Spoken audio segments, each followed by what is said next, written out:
레브 톨스토이라고 하는 소설가의 단편선에 보면 돌과 두 여자라는 짧은 이야기가 있습니다. 두 여자가 현명한 노인에게 가르침을 받기 위해서 찾아가게 됩니다. 두 여자 중에 한 여자는 자기를 큰 죄인이라고 생각을 하고 있었습니다. 젊었을 때에 남편을 한번 바꾼 적이 있는데 그 사실 때문에 지금도 괴로워하고 있는 그런 여자였습니다. 또 다른 한 여자는 지금까지 도덕적으로 살아왔기 때문에 자기는 아무런 죄도 범하지 않았다 하는 그런 마음으로 살아가는 그런 여인이었습니다. 그 두 여자에게 노인이 어떻게 생활하고 있느냐 그렇게 질문을 하게 되죠. 그러니까 처음에 그 여자는 눈물을 흘리면서 자기의 죄를 고백하고 그 죄책감 때문에 늘 시달리면서 힘들게 살아가고 있다라고 그렇게 이야기를 합니다. 그런데 또 다른 여인은 자기는 아무리 생각해도 죄진 적이 없다라는 거예요. 그래서 떳떳하게 행복하게 살아가고 있습니다. 그렇게 대답을 합니다. 그러니까 노인은 그 두 여자에게 각자 다른 미션을 주게 됩니다. 처음에 여자에게는 뭐라고 이야기하냐 하면 신의 뜻에 따라 말하건대 너는 당장 저기 가서 큰 돌을 하나 찾더라. 최대한 큰 돌, 그리고 너가 들 수 있는 그 큰 돌을 찾아가지고 그 돌을 들고 다시 돌아오는 것이 좋겠다. 그렇게 이야기를 합니다. 그 다음에 이 죄책감이 없는 여자에게는 뭐라고 이야기하냐 하면 너는 될 수 있는 대로 조그마한 돌을 최대한 많이 주워오면 좋겠다. 그렇게 이야기를 합니다. 여자들은 가르침을 받으러 왔기 때문에 이 노인의 말에 전적으로 순종합니다.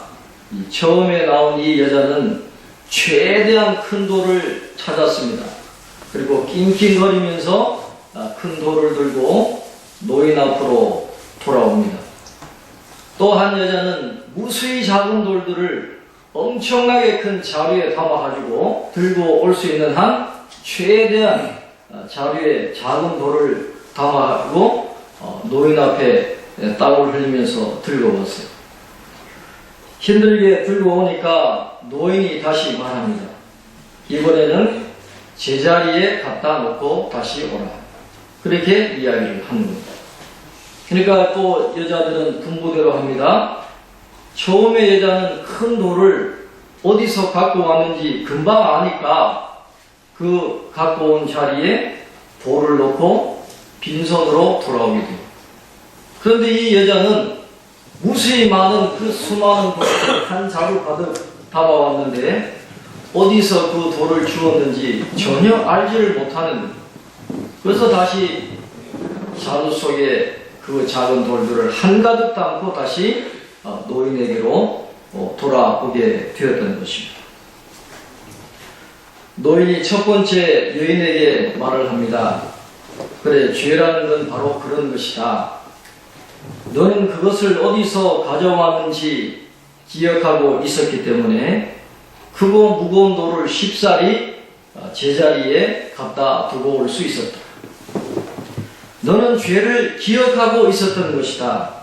그래서 겸허하게 타인의 비난이나 자기의 양심의 가책을 견디어 봤다. 그러므로 너는 이 시간부로 그 죄로부터 자유롭게 되었다. 그렇게 이야기합니다. 두 번째 여인에게 이야기합니다. 너는 많은 작은 돌들을 어디서 주워왔는지 알지 못했기 때문에 너는 그 돌을 제자리에 놓지 못했던 것이다. 작은 돌, 그것은 하잘것없는 작은 죄일지 모르겠지만 너는 그 죄를 잊어버리고 살았다. 그래서 그는 뉘우침도 없이 더욱더 죄된 날들을 보내고 있다. 너는 다른 사람의 죄를 이러니 저러니 말하므로서 더욱 깊은 죄에 빠지고 있음을 너는 모르고 살아가고 있는 것이다. 그렇게 이야기를 했습니다. 짧은 이야기지만은 우리가 믿음의 삶을 살아가면서 죄인임을 알고 살아가는 것이 얼마나 중요한 것인가 하는 것을 우리에게 가르쳐 주는 이야기입니다. 오늘 사도 바울은 오늘 본문 1장 14절에 이렇게 고백을 합니다. 헬라인이나 야만인이나 지혜 있는 자나 어리석은 자에게 다 내가 빚진 자라 그렇게 이야기합니다. 여기서 야만인은 헬라인이 아닌 모든 다른 사람들, 디도서 3장 3절에 보면 어리석은 자라고 번역되어 있는데 미개인들을 이야기합니다.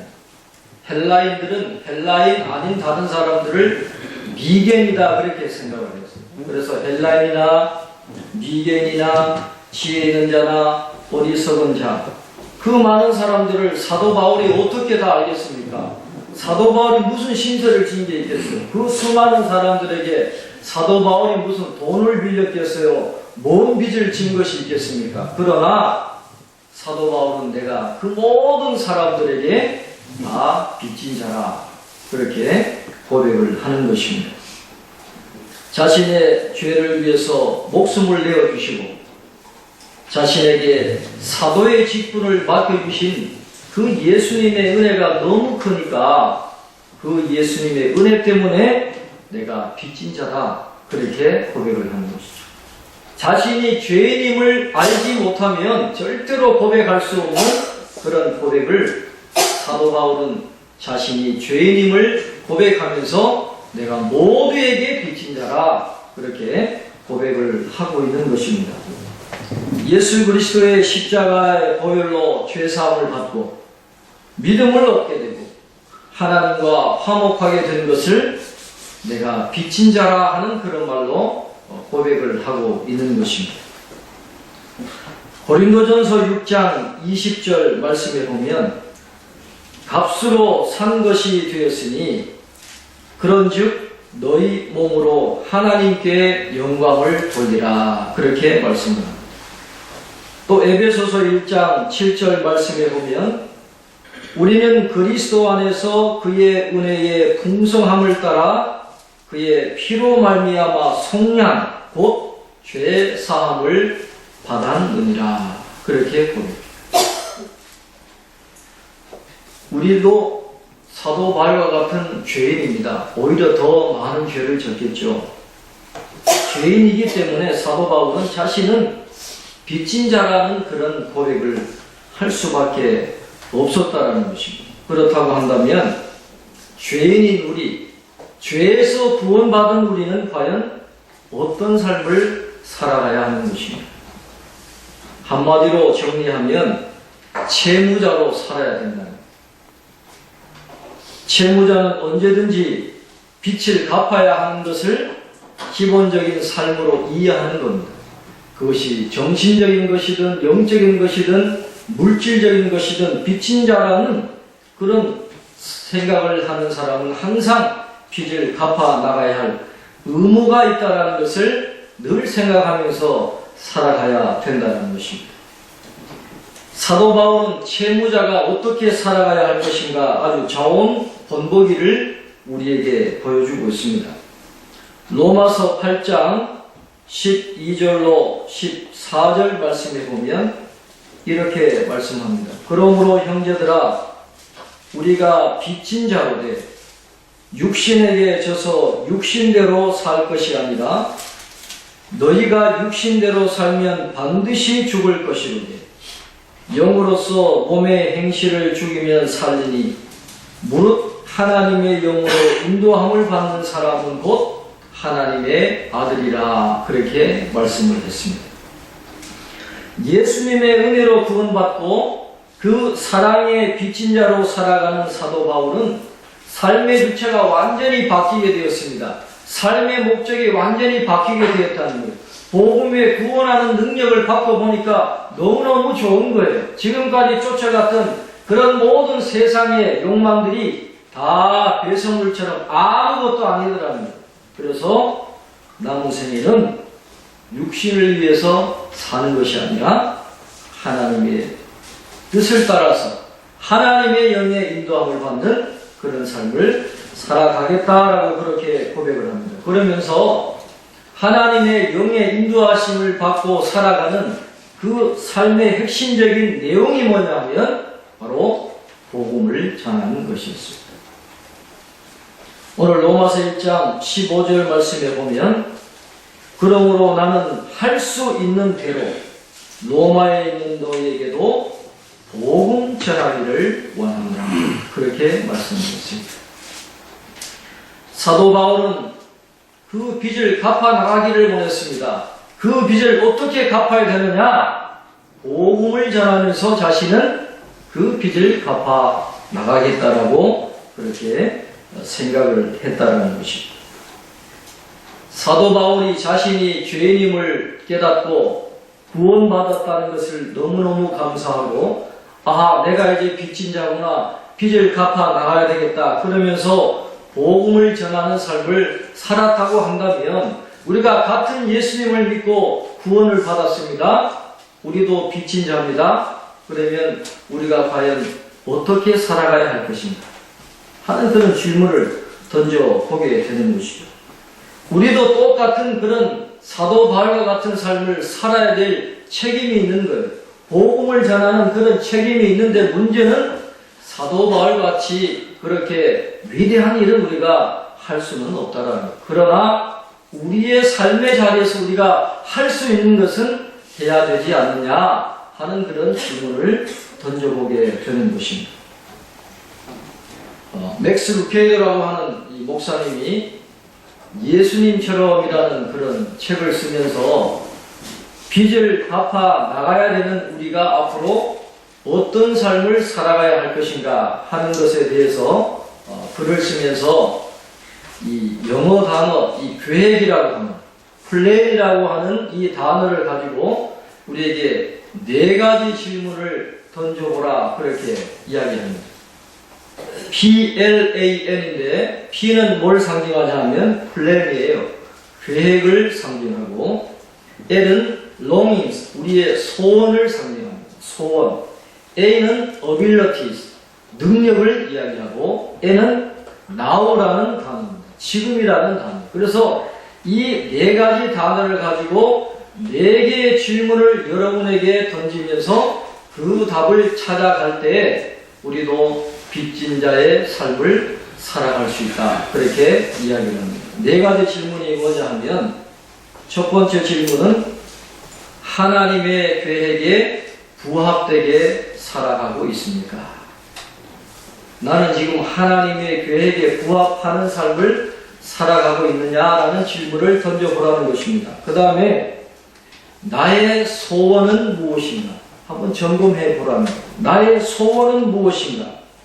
세 번째는 나의 능력은 무엇인가? 내가 잘하는 게 뭐냐? 나의 장점이 뭐냐? 질문해 보라는 겁니다. 그리고 4번째는 나는 지금 하나님을 섬기고 있는가?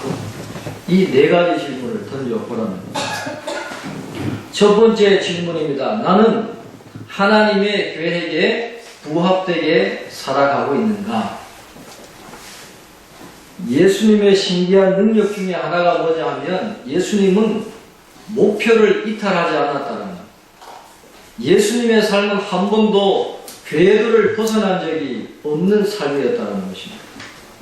예수님은 그 목표를 향해서 치우침이 없이 나아갔던 그런 삶을 살아가셨습니다.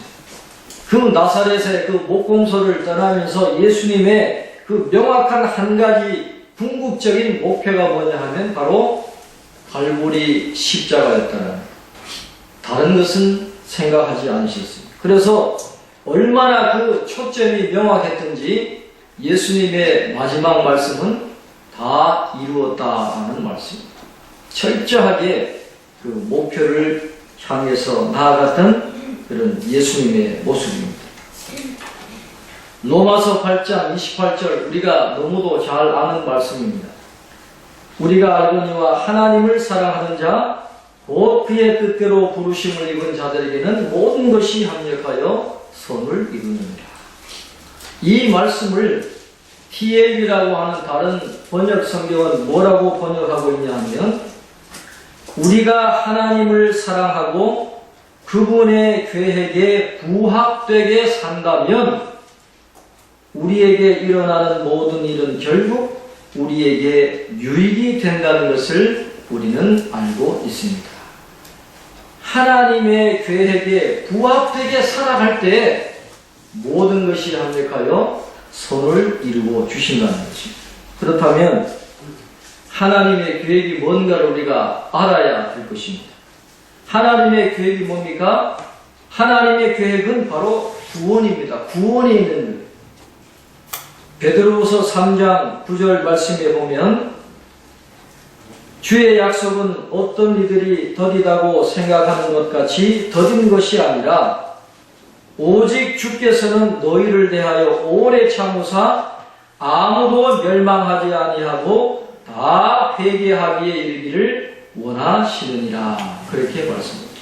하나님의 목적은 이 세상의 모든 사람들이 구원받는 것이 하나님의 계획이고 하나님의 목적이죠. 우리 인간뿐만 아니라 이 모든 피조세계가 탄식하는 데서 벗어나서 다시 참된 목적을 향해서 구원받는 게 하나님의 뜻이라고 한다면 우리 각자의 삶의 목표는 다 다르겠지만 전체적인 큰 그림은 이 하나님의 목적에 맞추어져야 된다는 것입니다. 그렇기 때문에 우리는 사람들을 사랑하시고 그들이 집에 돌아오기를 간절히 바라시는 하나님의 이야기를 다른 사람들에게 전해줄 수 있는 그런 삶을 살아가야 된다는 것이죠. 그것이 바로 하나님의 계획에 부합된 삶이고 그런 삶을 살아가려고 힘쓰다 보면 하나님이 모든 것이 합력하여 선이 되도록 도와주신다라는 것입니다. 하나님의 계획에 부합되게 살아가고 있는가 하는 이 질문을 첫 번째 질문으로 던집니다. 그 다음에 두 번째 질문은 뭐냐 하면 나의 소원은 무엇인가 라는 것. 나의 소원은 무엇인가. 에베소서 2장 10절 말씀에 보면 우리는 그가 만드신 바라 그리스도 예수 안에서 선한 일을 위하여 지으심을 받은 자니 이 일은 하나님이 전에 예비하사 우리로 그 가운데서 행하게 하려 하심이니라. 그렇게 말했습니다. 우리의 소원은 무엇인가? 이 질문을 던지면서 우리의 소원을 한번 되돌아보라는 것입니다. 우리 각자에게는 다 소원이 있지 않아요? 소원이 다 있는데 그것이 그냥 세상적인 소원만 가득하냐? 아니면 오늘 에베소서 2장 10절에 나온 것처럼 그리스도 예수 안에서 선한 일을 하려고 하는 그런 소원도 우리의 소원 속에 포함되어 있느냐 하는 것을 한번 살펴보라는 것입니다. 하나님의 계획에 부합되게 살아가려고 우리가 애를 쓰면 하나님이 반드시 우리 마음속에 소원을 주신다는 거예요. 사도 바울도 하나님의 그 계획에 부합되게 살려고 땅끝까지 복음 전하려고 살아가는 그런 마음의 소원이 생겼던 것처럼 하나님은 우리 모두에게 각자에게 어떤 소원을 주신다는 거예요. 그래서 그 어떤 소원이든지 절대로 그 소원을 하찮게 여기지 말고 그 소원을 만들어 가면서 실천하기를 원하는 그런 질문을 던져보라는 것입니다. 어떤 분들은 각자의 소원을 이렇게 이야기합니다. 저는 해외 선교지에 교회를 많이 짓고 싶은 그런 소원이 있습니다. 또 통일이 되면 나는 평양에 교회를 짓고 싶습니다. 그래서 준비를 하고 있다는 그런 분도 계세요. 또 어떤 분들은 해외 아동들을 자매이라면서 한 100명 정도 제가 양육하겠습니다. 그리고 실천하는 그런 분들도 계시고 또 우리 성도님들 중에도 귀한 소원을 갖고 계시더라고요. 살아갈 능력이 없는 자들, 먹고 살 능력이 없는 자들을 함께 모아놓고 함께 살아갈 수 있도록, 먹고 살아갈 수 있는 그런 삶의 터전을 만들어주고 싶은 그런 소원을 갖고 계십니다. 그건 하나님이 주십니다. 얼마나 귀한 소원입니까? 그런 소원들을 하나하나 실천에 옮겨 나가는 것이 하나님이 원하시는 거라는 거죠. 그래서 어떤 소원이든지, 큰 소원이든지 작은 소원이든지 하나님의 계획에 부합할 때에 우리 마음속에 주시는 그 소원들을 소중하게 생각하고 하나하나 이루어 나가는 것이 굉장히 중요하다는 것입니다. 그런데 주의할 점이 뭐냐 하면 너무 소원을 크게 가지면 안 되는 거죠. 능력도 안 되는데 너무 크게 가지면 곤란하니까 세 번째 질문을 반드시 던져보라는 것입니다. 나의 능력은 무엇인가? 자신의 능력이 무엇인가라는 것을 질문하라는 것입니다. 로마서 12장 3절에 보니까 이런 말씀을 합니다.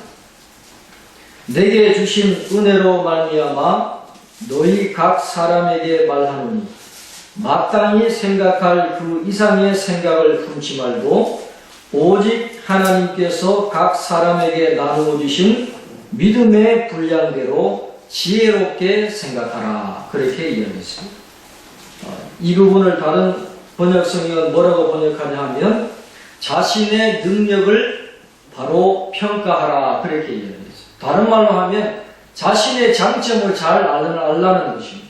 자기가 가장 잘할 수 있는 것에 최선을 다하는 전문가가 되라는 것입니다. 그럴 때 하나님의 뜻을 이루어드리는 그런 삶을 살아갈 수가 있다는 것입니다. 이야기 하나를 소개를 하면 어떤 바닷가에 암벽 해안에 등대지기로 살아가는 사람이 있습니다. 매달 월말에 이제 기름을 공급받아서 그 기름을 가지고 한 달 동안 등대 불을 지켜야 되는 그런 임무를 맡고 있는데 마을과 가깝다 보니까 사람들이 자꾸 찾아오는 거예요. 어떤 여자분이 집에 난방해야 되는데 기름이 떨어졌습니다. 기름을 좀 주세요. 그러니까 또 기름을 내줍니다.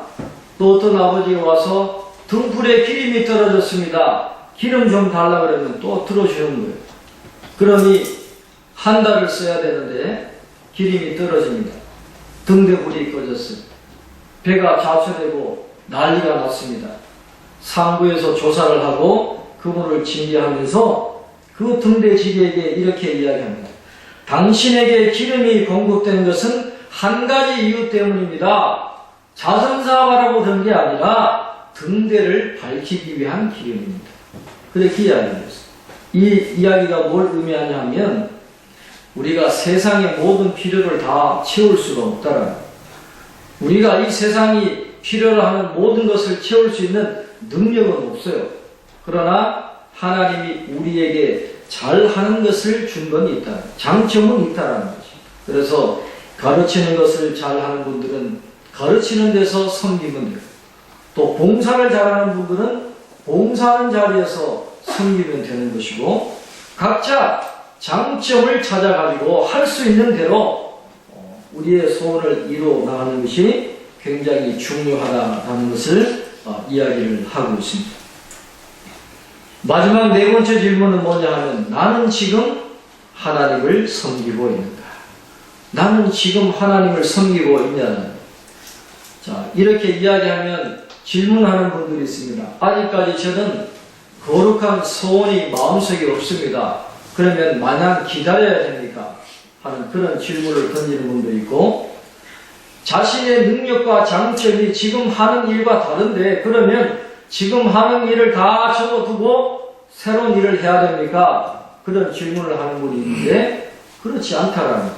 지금 있는 자리에서 하나님을 섬겨나갈 수 있다는 것입니다.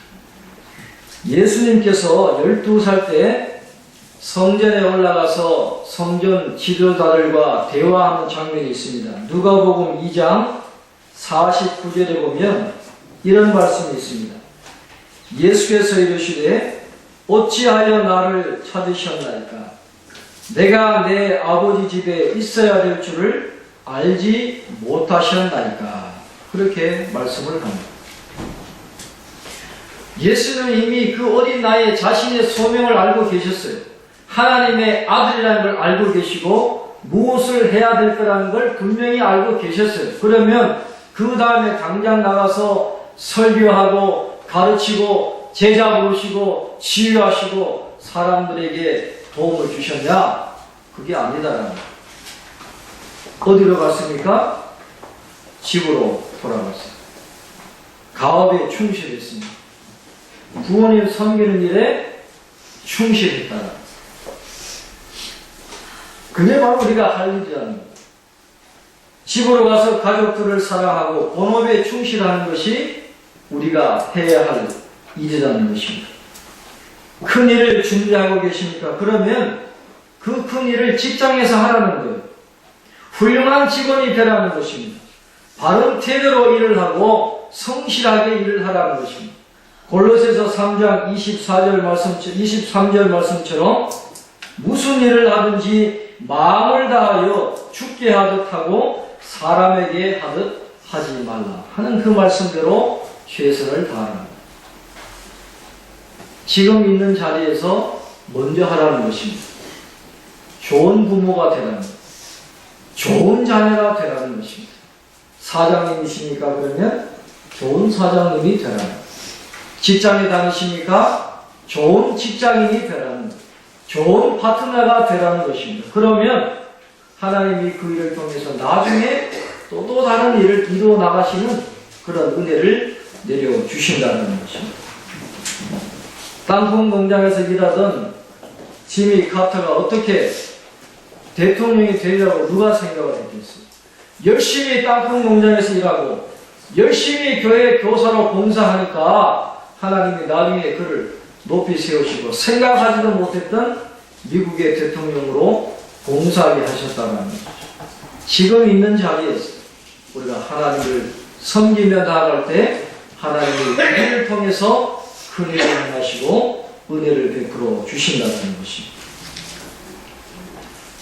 마지막으로 베드로전서 4장 2절 말씀을 나누면서 말씀을 마치려고 합니다. 베드로전서 4장 2절 말씀을 보면 이렇게 고백합니다. 그 후로는 다시 사람의 종욕을 따르지 않고 하나님의 뜻을 따라 육체의 남은 때를 살게 하려 함이라. 그렇게 얘기합니다. 육체의 남은 때가 얼마인지 알 수 없습니다. 모든 생명은 하나님의 손에 있어요. 누구도 장담하지 못합니다. 그러나 베드로 사도는 이야기합니다. 이제 육체의 남은 때를 사람의 정욕을 따르지 않고 하나님의 뜻을 따라 살아가겠습니다. 여러분의 소원이 무엇입니까? 세상적인 소원뿐만 아니라 하나님의 계획에 부합되고 하나님이 기뻐하시는 그런 소원들을 품으시기를 바랍니다. 그리고 그 소원을 이루어 나가는 삶을 살아가면 하나님이 반드시 그 소원들을 이루어 주시고 우리가 생각하지 못했던 그런 놀라운 축복을 베풀어 주실 줄로 믿습니다. 기도하겠습니다.